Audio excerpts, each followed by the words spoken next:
When there's no more hope is left in me, I can see what comes my way, and I'm always lost. There's nowhere else to go. Hi guys, nandito ako sa elevator. Bababa ako sa first floor. So nandito uli ako sa Royal Hospital. Nag-in uli kami dito kasi na-emergency uli si Daddy. So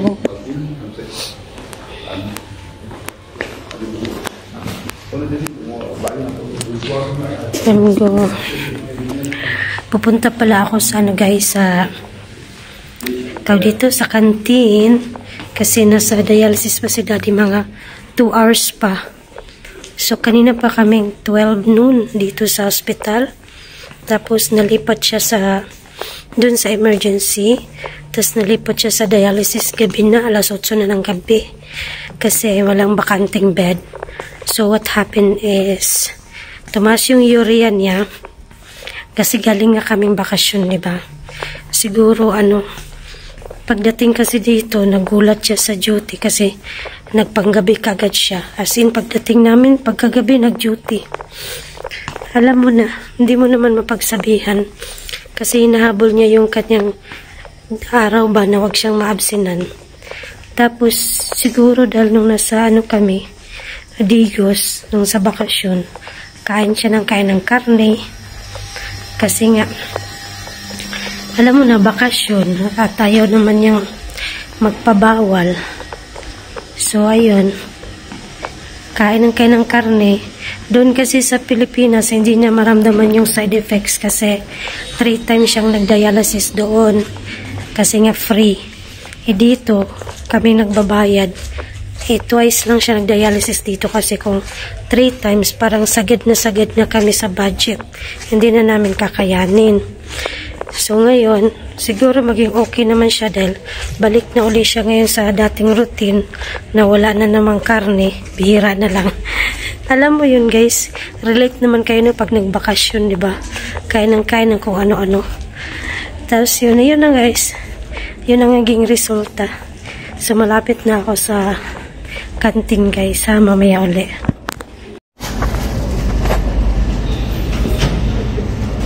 Yan ang kinuha ko guys, pasta.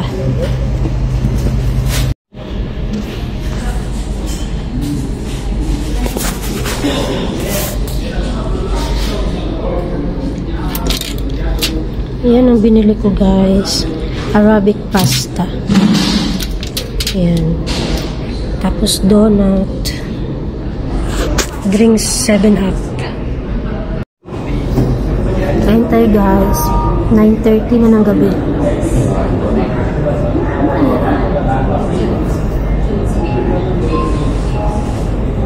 Tikman natin yung pasta.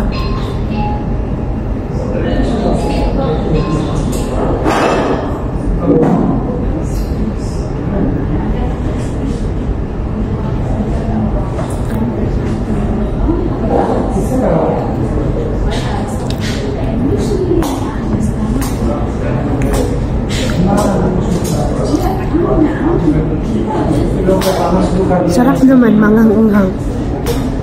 Para siyang macaroni cheese. Ang daming cheese.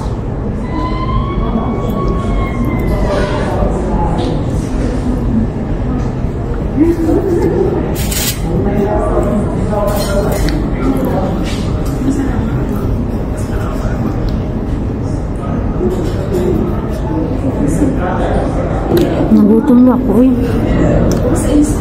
Kanina pa ako dito. Alas 12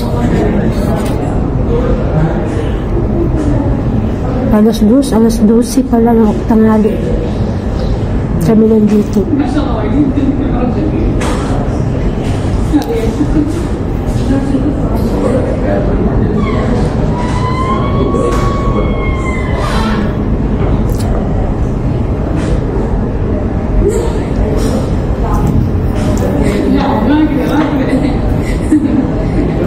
Pagka may dialysis patient kayo sa pamilya guys, expected na talaga yan na minsan na emergency. Kasi masila na sila sa mga pagkain. Dahil diba hindi na nagsasala yung kanilang kidney. So yung mga toxic sa kanilang pagkain, hindi na niya ilalabas lahat.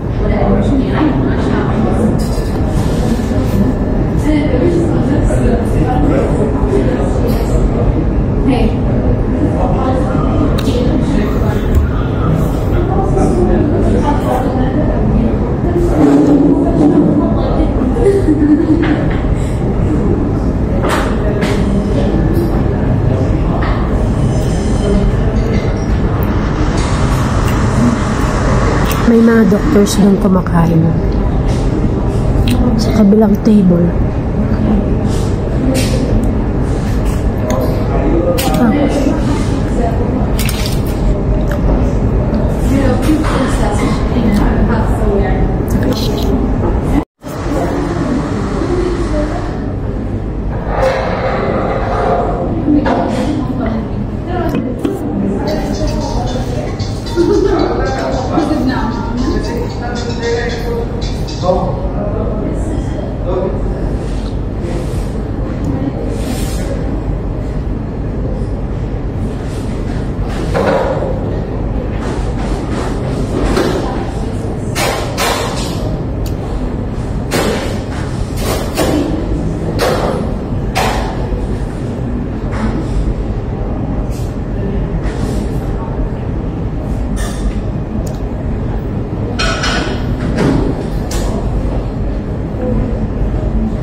Ang daming tomato paste dito sa macaroni na to.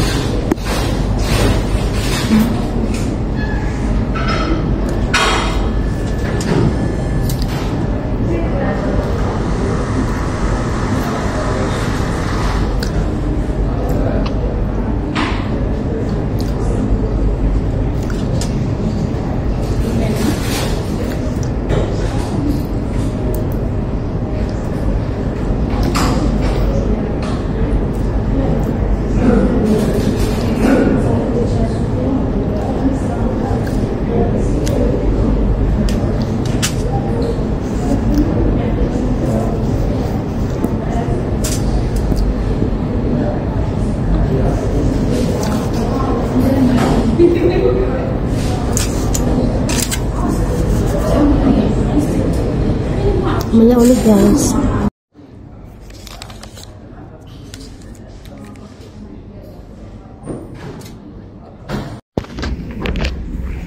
Mingaw kayong hallway guys. Tahimik kasi gabi na. Tulog na yung mga pasyente. Wala na ding visit.